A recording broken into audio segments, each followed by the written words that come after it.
Salut les copieurs, les suiveurs, les crypto riders, toute la crypto family et les pionniers de la crypto. Aujourd'hui, on est parti pour la quotidienne des indices du 19 septembre 2023. Point rapide sur le cycle complet du Bitcoin.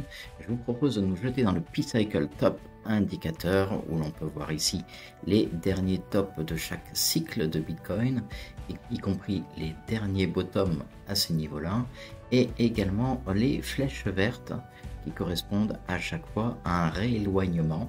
Après le bear market, on a les deux moyennes, la verte et la orange, qui ont tendance à se rapprocher et qui se réécartent. Nous sommes actuellement au moment où elles se réécartent, exactement comme en 2020 où on peut bien voir ce mouvement où au niveau du bottom on était très écarté, on revient, on se resserre, on se réécarte une deuxième fois et ensuite on vient chercher le top.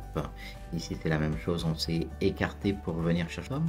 On se resserre tranquillement, on se réécarte pour ensuite venir chercher un nouveau top. Du coup, cela valide complètement la carte thermique de la moyenne mobile sur 200 semaines, où les symboles que nous avons ici autour de la moyenne mobile qui est en rouge sont tous de cette couleur un petit peu fuchsia, comme ici, et comme à ces bottoms. Lorsque nous sommes sur ce type d'indication, on se retrouve donc du coup au niveau de la moyenne mobile 200, ce qui est tout à fait normal, comme juste après chaque bottom. Nous allons ensuite passer en bleu foncé. Nous avons ces indications là, c'est que nous pouvons acheter tranquillement.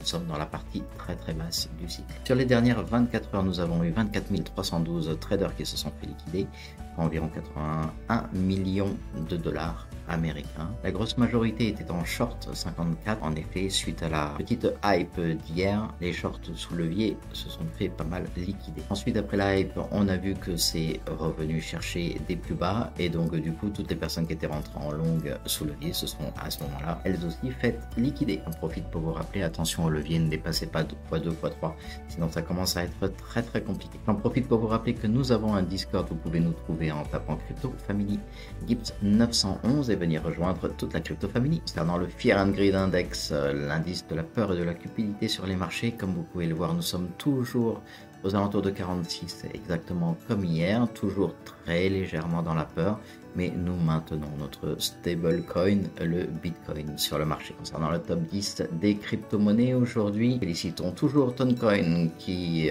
monte à 43,81% sur les 7 derniers jours et qui a pris encore 4% hier. Seul le BNB dans le rouge sur les dernières 24 heures. On ne parle pas de l'USDC qui est un stablecoin. Si on vient chercher tous les graphiques, on s'aperçoit que les graphiques ont tous une tendance haussière comme c'était prévu et comme on l'avait identifié déjà depuis 3-4 jours. Je vous rappelle que le motoclub les Crypto Riders World existe. Si vous êtes motard et si vous aimez la crypto, n'hésitez pas, rejoignez-nous, vous allez voir, c'est très simple. Concernant le CBBI, nous avons aujourd'hui un chiffre de 36.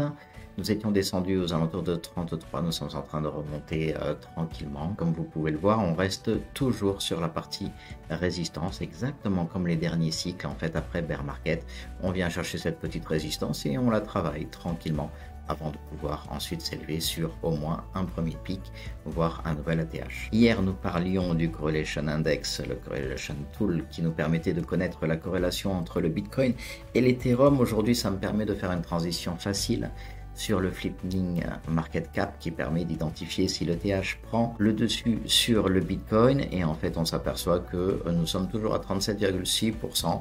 Au contraire, le TH est en train de diminuer sa prise de position par rapport au flipping. Certains, je vous le rappelle, attendent que le TH passe largement au-dessus du Bitcoin, peut-être sur ce cycle ou sur le prochain cycle. N'hésitez pas pour toutes les informations, les mises à jour qui sont faites bien plus rapidement sur Twitter. Vous pouvez me rajouter en Gibbs 911 officiel. Plus nous serons sur le compte, plus rapidement nous aurons toutes les informations nécessaires à bien traiter la crypto. Concernant notre index, eh bien, comme identifié, comme on le dit depuis plusieurs jours, on quittait la zone de Bitcoin Season pour venir chercher la zone neutre. Nous sommes maintenant à 51. On avait identifié hier, je vous parlais éventuellement de ce petit aller-retour dans la zone des 50, donc passer dans la partie haute pour revenir tranquillement liquider ou semer le doute dans la tête des traders avec un potentiel retour dans la Bitcoin Season, mais en fait il n'en sera rien et on repart sur l'altcoin season. C'est maintenant que les altcoins vont commencer à performer et à surperformer le Bitcoin. Donc on l'attend très rapidement dans la zone des 75. Concernant notre top 50 des cryptos, on s'aperçoit que le BTC est à moins 7,9. On a encore reculé. On laisse passer devant le CRO, l'UNI, le TC, le Doge et le SHIB. Et toutes les autres commencent à être bien dans le vert maintenant. Donc petit à petit, le BTC est supposé reculer pour laisser passer et dans le vert et devant lui toutes les autres cryptos qui sont derrière. Alors peut-être pas forcément les 50, mais en tout cas le BTC est supposé reculer au fur et à mesure que l'altcoin saison augmente. Vous pouvez nous rejoindre sur le Discord de la Crypto Family Gips 911, vous y trouverez tous ces salons.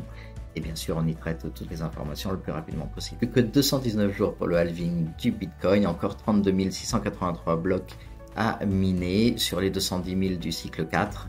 Donc on a déjà fait 84,44% du minage de notre cycle. Le prochain cycle débutera à 840 000 blocs. Donc hier, nous l'avons suivi en direct sur le Twitter. En effet, nous avons cassé la trendline. On attendait, après ce travail de la trendline, on attendait la cassure. Le RSI a suivi. Le RSI est passé en zone haute pour ensuite retrouver, après cassure de la résistance, un support sur cette même résistance qui est devenue support. Donc on est venu tranquillement la rechercher, ça a permis au market maker de liquider un petit peu tout ce qui était sous levier en long et en short. Et maintenant donc on s'attend à un rebond pour venir chercher au moins la zone des 28 000. Nous avons une grosse résistance de la smart money. Concernant l'open interest, hier ce que nous suivions c'était ça. Donc on a eu une bonne augmentation de l'open interest qui s'est jumelée à pas mal de volume et à une augmentation du prix. Ensuite donc la correction normale, hein, rien ne monte to the moon. Donc on a toujours une correction avant de pouvoir continuer la progression haussière. Et on est aujourd'hui de nouveau dans le vert. On va voir ce que va nous offrir le marché américain. Concernant la map des liquidités sur les 12 prochaines heures, on est en équilibre parfait juste au-dessus des 27 200. On a à peu près la même chose que plus bas aux alentours des 26 700. Par contre sur les 24 heures, on s'aperçoit qu'on a un superbe range qui nous a permis lors de la dernière hype de venir liquider de nombreux shorts. Et lorsque les longues se sont positionnées, on voit très bien le positionnement des longues, on est venu ensuite les liquider. On range pour l'instant dans cette zone entre les 26 600 et les 27 000. Contre à la semaine, on s'aperçoit que nous avons beaucoup plus de liquidité dans la zone des 25 500, 26 500. Il ne serait pas impossible que les market makers décident de faire une belle mèche qui vienne liquider un petit peu tous ces longues. Donc une petite mèche aux 25 500 serait tout à fait logique avant de poursuivre la montée. Par contre, on s'aperçoit sur la heatmap sur un mois, je me suis amusé à vous poser une accumulation de week off. Donc on peut venir chercher un PS, un SC, un AR, un ST ici pour venir chercher un secondary ST. Qui nous emmène à un spring, qui nous donne un beau rebond pour un test et on vient chercher ensuite un LPS qui vient chercher tout à fait la zone du SOS au niveau du PS. Donc ça nous permet de travailler la résistance ici sur un BU LPS et éventuellement avoir une grosse sortie haussière pour venir chercher les 29 000.